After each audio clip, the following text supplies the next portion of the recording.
Maagang namulat si Alexa sa mapait na karanasan sa buhay.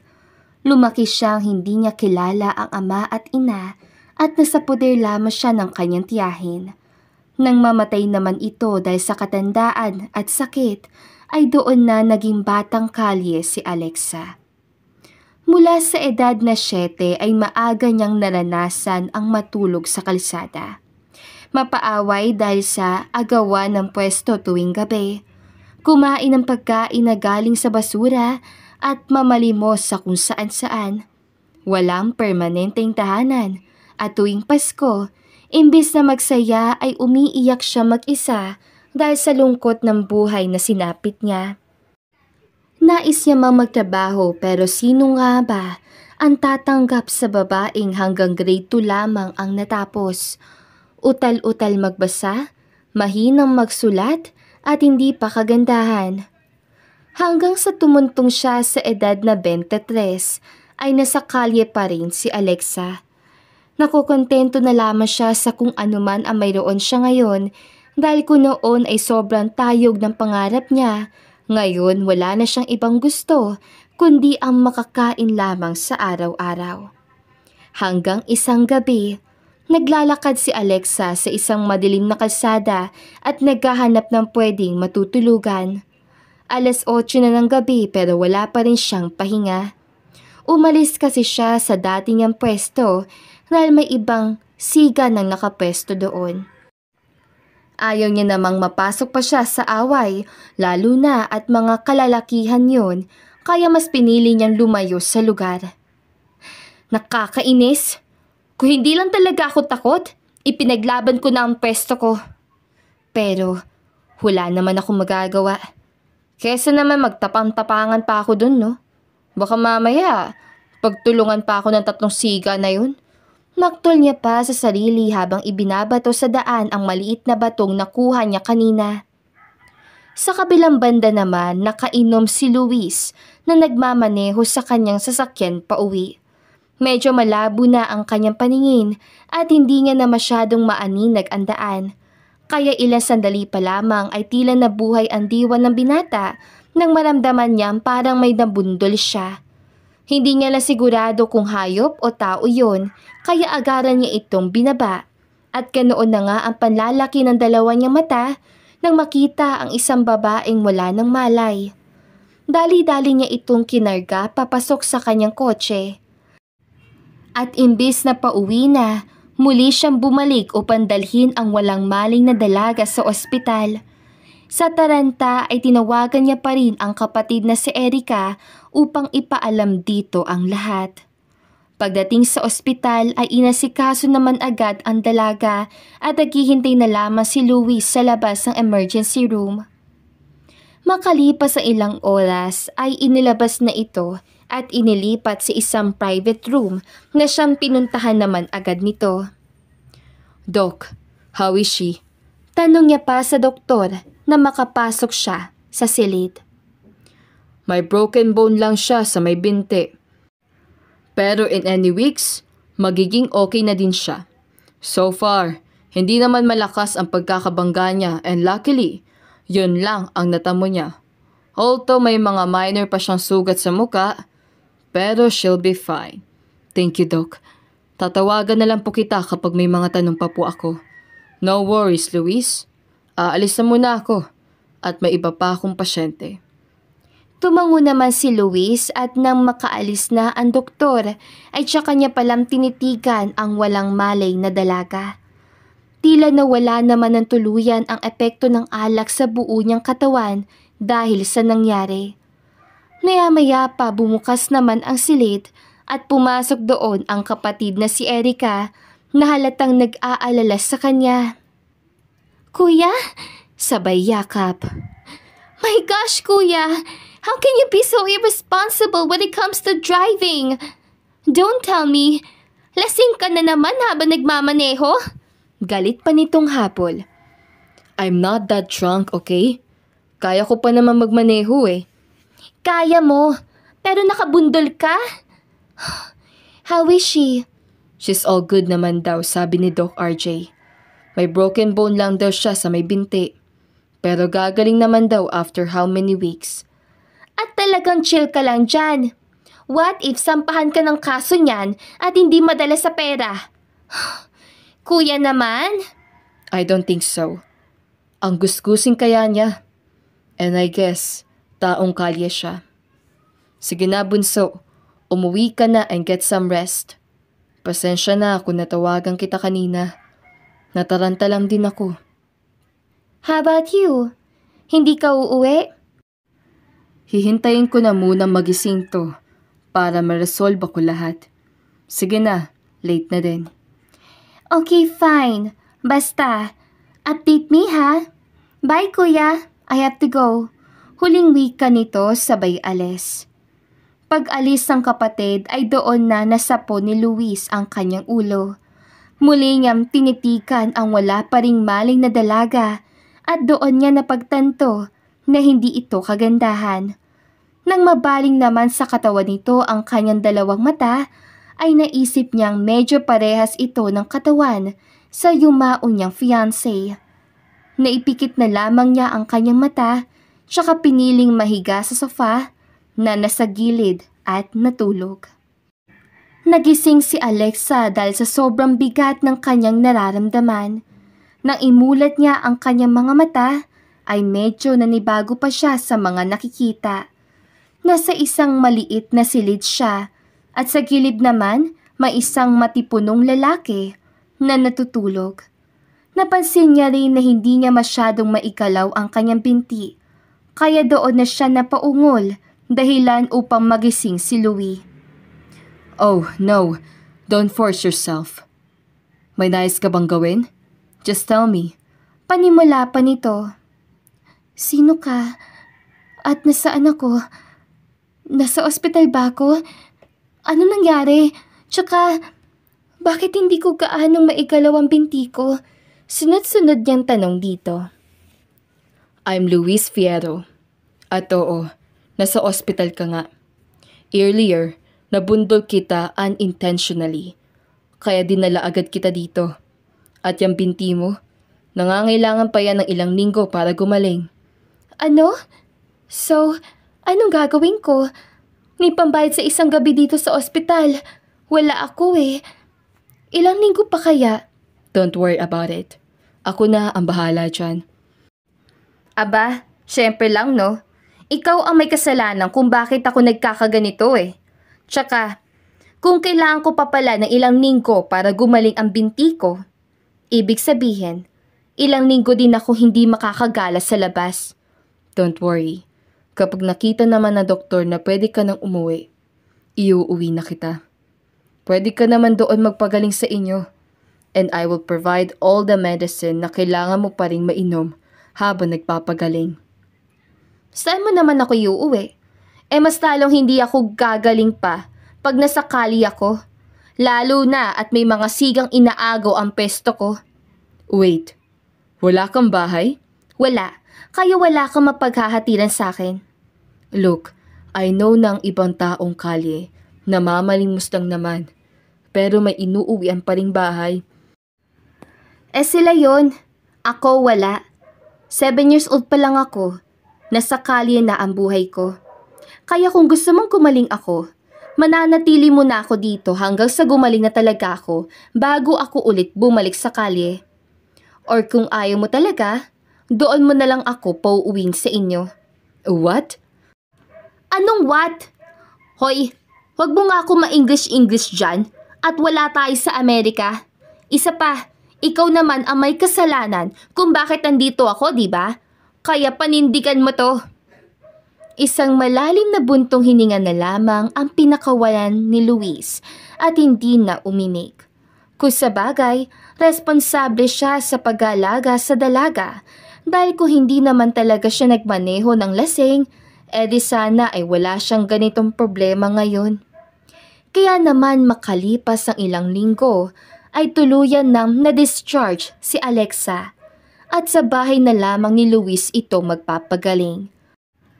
Hindi na rin yon sinabi pa ng binata sa kapatid na si Erica dahil magkaiba naman sila ng bahay at temporaryo lamang si Alexa sa poder niya.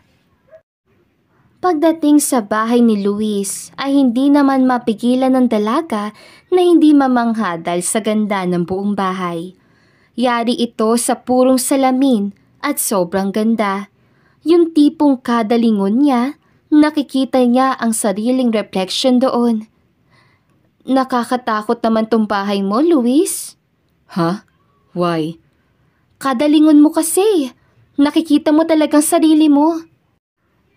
Kung sa'yo hindi nakakatakot, pero pagdating sa akin, nakakatakot eh. Ang pangit ng nakikita ko. Tawa pa ng dalaga. Do you really believe na pangit ka? Oo naman no. Wala na yatang mas maipapangit pa dito sa mukha ko eh. Ewan ko ba kung saan ako nagmana.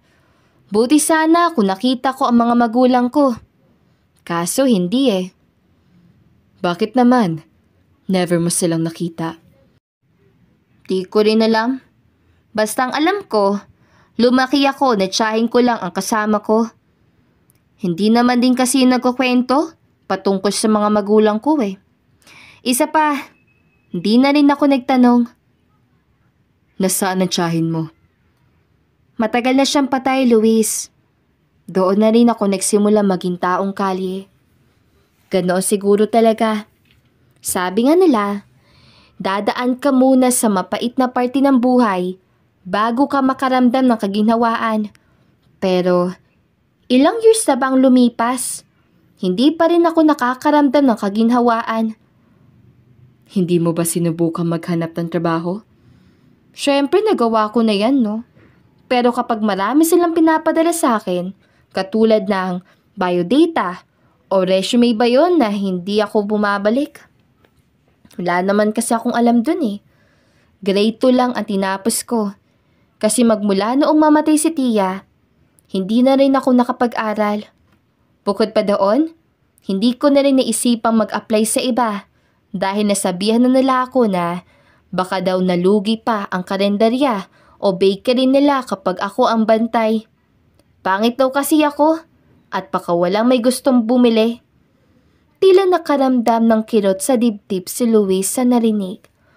Totoo ngang isa rin sa mga dahilan kung bakit nawawala ang confidence ng isang tao ay dahil sa mga salitang binibitawan ng iba. Don't mind them. I know God has His own purpose. Salamat, Luis ha. Pero next time, wag na lang English. Konti lang kasi naiintindihan ko eh. Pero, salamat pa rin. May iba ako. Wala ka bang katulong dito? Nope.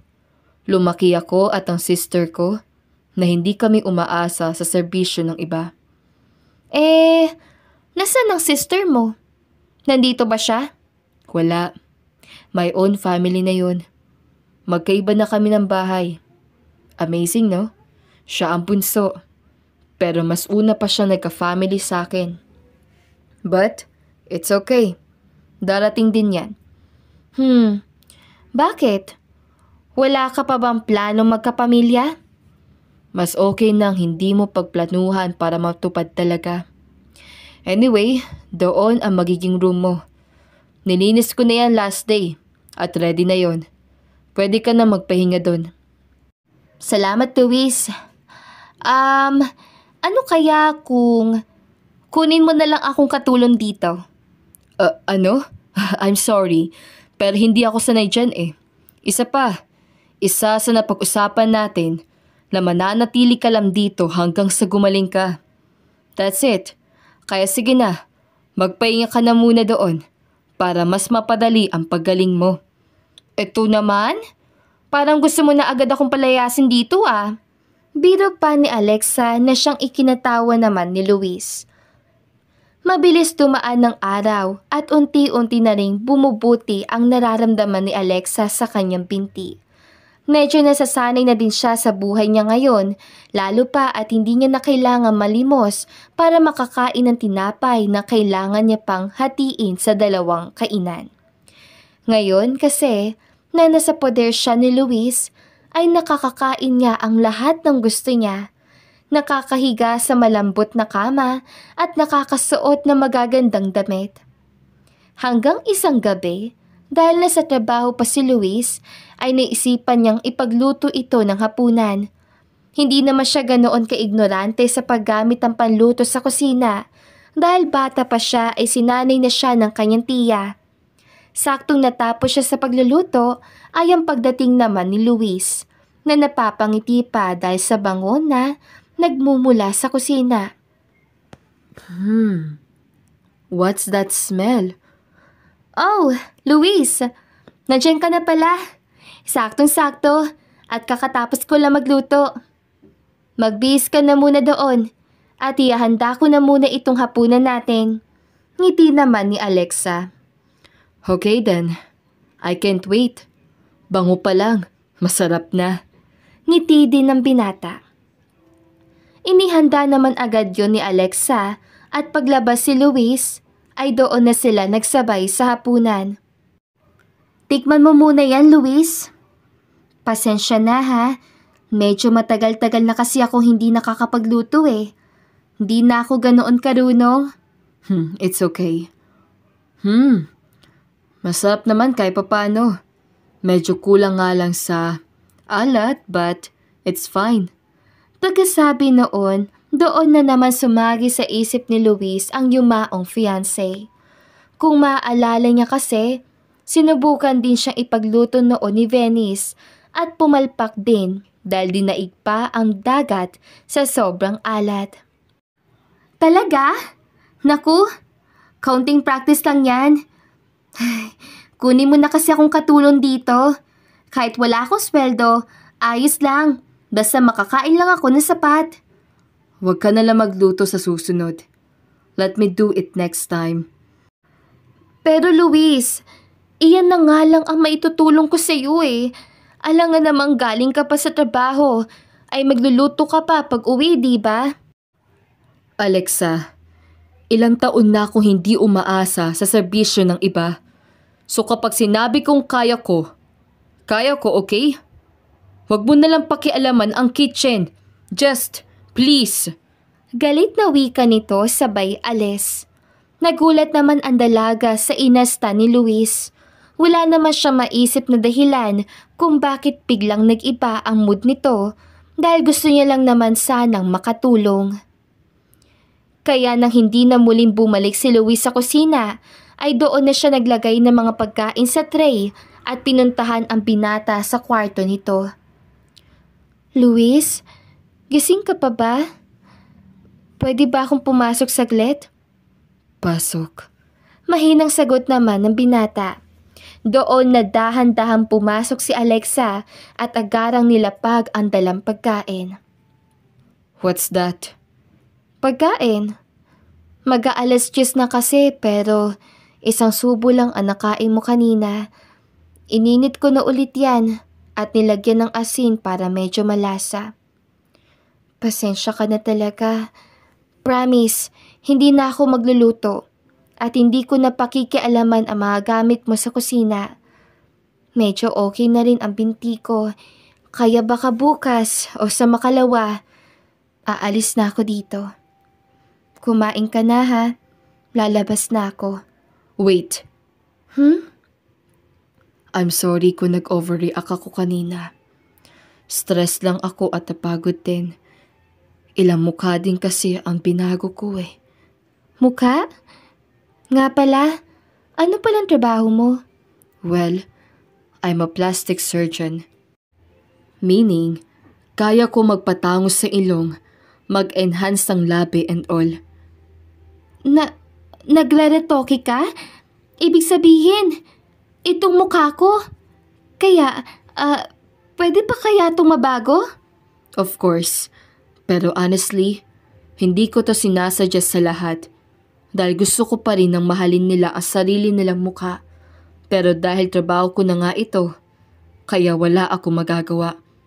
Luis, pwede mo bang baguhin ang mukha ko? Walang paligoy-ligoy na wika ni Alexa. What? Pero Alexa, walang mali sa'yo. Ang buong pagkatao ko ang mali sa akin, Luis. Baka pag maganda na ako, magkaroon na ako ng trabaho. Matanggap na ako kahit man lang kahera. Buong buhay ko nasalansangan ako. Ayaw ko namang hanggang sa pagkamatay ko ay nasalansangan pa rin ako. Parang awa mo na, Luis.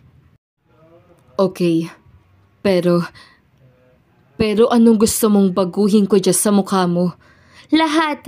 Kahit anong mukha. Basta maganda ang resulta. Please, Luis. Kahit nag-aalinlangan man ay tumango na lamang ang binata. Kaya naman, kinabukasan din ay isinama ni Luis si Alexa sa kanyang klinika. Noong una, hindi niya pa alam kung ano ang gagawin sa mukha ng dalaga. Pero kalaunan, agad sumagi sa isip niya ang imahe ng yumaong si Venice. At kasama ang mga kapwa niya surgeon, ay sinimulan na nilang operahan si Alexa. Ilang oras lamang din ang lumipas ay naging successful naman ang pagbabagong anyo ni Alexa. Nakabenda pa ang buong mukha nito at wala pa din itong malay. Pagising naman ng dalaga ay salamin agad ang unay niyang hinanap. Hindi pa man niya lubusang nakikita ang buong mukha dahil sa benda, ay ramdam niyang ito na ang simula ng bagong buhay na tatahakin niya. Hindi pa magaling yan. So you need to wait until sasabihin ko na pwede nang matanggal ang benda. Wika pa ni Luis sa kanya. Salamat, Luis. Alam kong sobrang mahal nito, pero ginawa mo pa rin kahit wala akong pisong na ibigay sa'yo. Maraming salamat. Isang pilit ng ngiti lamang ang pinakawala ng binata. Hindi niya alam kung matutuwa ba siya o malulungkot dahil mukha na yumao niyang fiancé, ang mukha niya na namang masisilayan. At wala na ni siyang ibang nagawa kundi ang hayaang manatili muna si Alexa sa kanyang tahanan. Hindi na rin siya masyadong naiinis kapag pinipilit ang dalaga na magluto o maggagalaw sa bahay niya. Hanggang sa dumating na nga ang araw na kailangan na niyang tanggalin ang benda sa mukha nito. At doon, labis ang panginginig ni Luis nang makitang parang nabuhay si Venice at ngayon nasa kanya ng harapan. Tila napansin naman agad ni Alexa yun, kaya doon na siya nagtanong. Luis, may problema ba sa mukha ko? May mali ba? Tila nag-aalala niya pang tanong. Nope. Perfect. Utal-utal na wika pa nito. Dahil doon, napangiti na nga ang dalaga at agaram tinignan ang sarili sa malaking salamin. Parang hindi naman siya makapaniwala sa nakikita dahil sobrang ganda na niya. Samantalang si Luis ay nakaupo pa rin sa sofa na parang hindi malaman kung ano ang itutugon sa pangyayari. Luis, maganda ba ako? Nakangiti pa nitong tanong. Yeah, you're so gorgeous, Ven. I mean, Alexa. Muli ay nagpakawala lamang na matamis na ngiti si Alexa at sinulya pang muli ang sariling refleksyon sa salamin. Simula din noon, tila nabuhay ang katawang lupa ni Luis. Mas maaga na siyang umuuwi galing sa trabaho at mas nai-enjoy niya na rin ang pakikipag-usap kay Alexa. Hanggang sa hindi na nga niya namamalayan na unti-unti na siyang na-attach sa dalaga. Gabi noon at patulog na si Alexa nang marinig niya ang mahihinang katok mula sa labas ng kanyang silid. Nang pagbukas niya, si Luis ang naroon. Bahagya pang nagulat ang dalaga dahil biglaan siya nitong niyakap. Hindi niya maintindihan pero may pangungulila sa mga haplos na iyon. Bakit? May problema ka ba? Mahinahon pang tanong nito sa binata. Nope. I just want to hug you. I missed you. Tila garalgal na boses nito. Miss? Bago pa lang tayo nagsabay sa hapunan kanina Okay ka lang ba? Gusto mo bang masahihin kita? Stress ka ba sa trabaho mo? Ngunit ganoon na lamang ang pagkapitlag ni Alexa na biglang angkinin ni Luis ang kanyang labi. Hindi banayad ang halik na iyon, kundi puno ng pait at hinagpis. Ramdam niyang para nang nasusugatan ang labi niya dahil sa paraan ng paghalik ni Luis, pero imbis sa pigilan ang binata ay mas pinili niyang hayaan ito. Natigil naman ang binata nang malasahan na nito ang dugo sa labi ni Alexa, kaya doon na siya bahagyang nataranta. I'm so sorry. I didn't mean to hurt you. Oh wait, I'll get my first aid sa room. Dali-dali nitong sabi, habang ginagamot ni Luis ang sugat sa labi ni Alexa, ay nakatingin lamang ang dalaga sa kabuuang mukha nito. Ang dami niyang gustong itanong, ngunit walang lumalabas sa kanyang bibig. Hanggang sa si Luis na nga ang nagsalita. I'm sorry. Nadala lang ako sa emosyon ko. Hindi na mauulit yun. Ngunit imbes na sumagot, ay muling ipinikit ni Alexa ang kanyang dalawang mata at kusang nilapit ang labi sa labi ni Luis. Medyo nararamdaman niya pa ang hapdi sa labi niya, pero hindi niya na yun ininda dahil lang iinit na ang katawan niya. Tila nakuha naman ni Luis ang ibig sabihin ng mga galaw ng dalaga. Kaya doon pa lang, sinunggaban na agad ng binata ang pagkakataon at nalaman na lang nila na parehas sa silang walang mga saplot sa katawan. Isa-isa pang pinaglalaruan ni Luis ang iba't ibang parte sa magandang katawan ng dalaga. Tsaka pinasok ng tuluyan ang mundo nito at kunin ang hiyas ng paraiso. Nang matapos na sila, nakahiga lamang si Alexa sa kanyang bisig at nakatulog na, habang si Luis ay malayo lamang ang tingin sa kisame ng silid. Kinabukasan ay medyo late na nagising ang dalaga. Wala na si Luis sa tabi niya, pero nandoon pa rin ang matatamis na ngiti sa kanyang mga labi. Lalo na at maaalala ang buong pangyayari kagabi. Kaya naman ganado siyang bumangon, naligo at nag-ayos tsaka naglinis. Pagbaba niya may pagkain na rin sa kusina na si Luis pa ang nagluto, kaya mas lalong lumapad ang ngiti sa labi ni Alexa.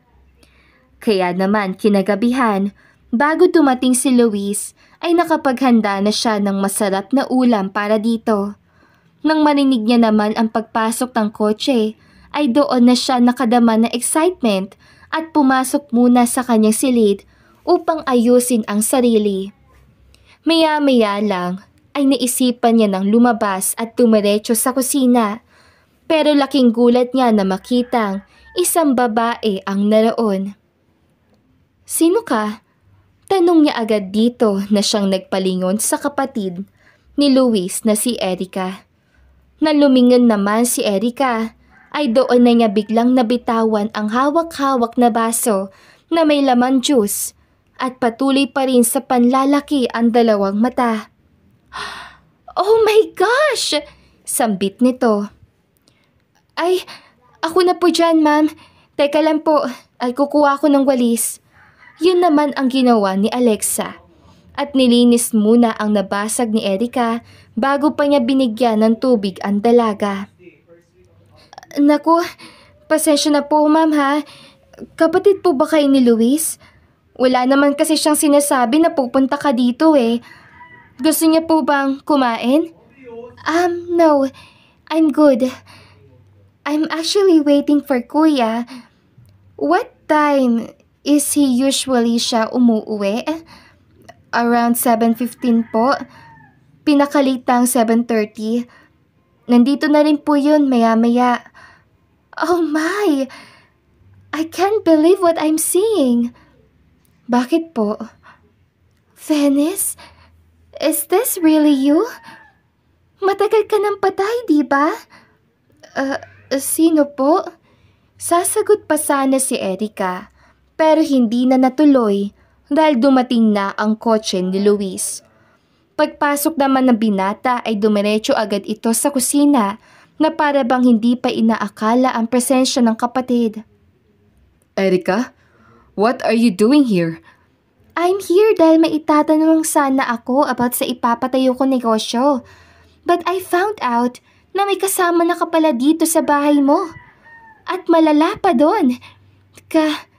Erika, doon tayo sa labas mag-usap. Alexa, hintayin mo na lang ako dito Tumango naman ang dalaga kahit ang totoo maski siya ay hindi maintindihan ang nangyayari. Nagtungo naman sa hardin ang dalawa at doon na nag-usap. Kuya, sino yun? Si Venice ba talaga yun? Di ba patay na siya? What on earth is happening? Can you lower down your voice, Erika?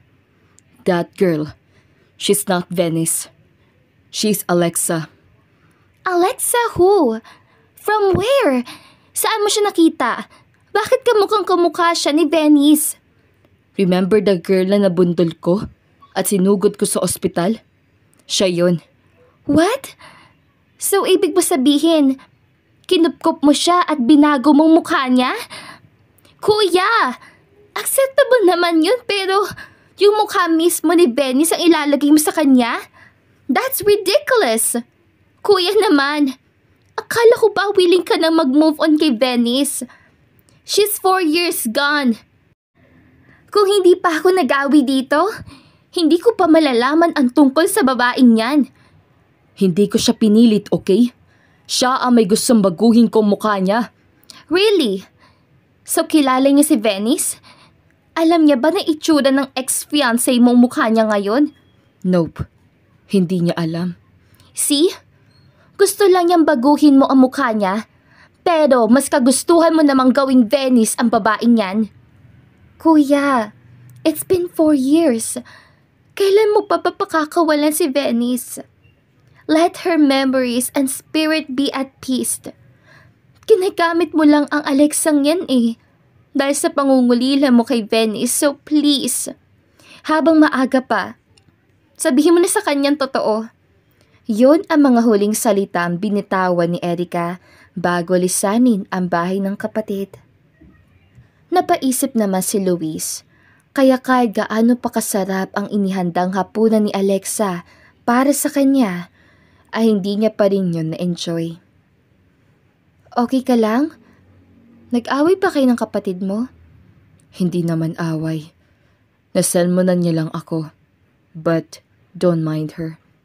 Luis, sino si Venice? Bakit ako tinawag ng kapatid mo sa pangalang Venice? Sinabi niya pa sa akin na patay na daw ako.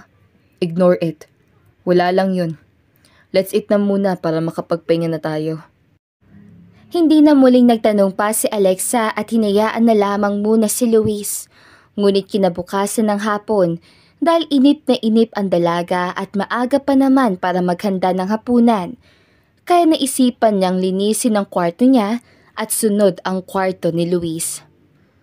Nang patapos na siya, akma na sana siyang aalis ang silid ni Luis nang aksidenteng marinig niya na parang may nahulog na babasagin mula sa loob ng aparador ni Luis. Kaya sa kuryosidad ay binuksan niya iyon at tinignan. Isang picture frame ang nabasag kaya dali-dali rin niyang iyong nilinis. Nang matapos siya, doon niya pa naisipang tignan ang nasa larawan. At muli niya nga itong nabitawan nang makita si Luis ang nasa larawan kasama ang isang babaeng kamukhang-kamukha niya. Sino siya? At bakit kamukhang-kamukha ko siya ngayon? Natanong na lamang ni Alexa sa sarili. Nilinis niya muli ang bubog at dinala ang picture frame sa kanyang silid. Hanggang sa gumabi na nga ay nasa silid pa rin siya at hindi lumalabas. Ni hindi na siya nakapaghanda ng hapunan dahil sa sobrang lalim ng iniisip. Ilang sandali pa ay narinig niya na ang pagdating ng kotse ni Luis. Pero hindi niya na yung pinansin hanggang sa 3 sunod-sunod na katok nga ang narinig niya sa labas ng kanyang pintuan. Alexa, nandiyan ka ba? Masama bang pakiramdam mo? Do you want anything?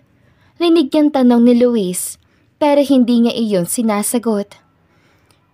I'm sorry pero bubuksan ko ng pinto Muli pa nitong wika. Pumasok na nga si Luis kaya nagtalukbong siya sa kanyang kumot. Masama bang pakiramdam mo? Nanibago ako na wala pang nakahanda na food sa mesa.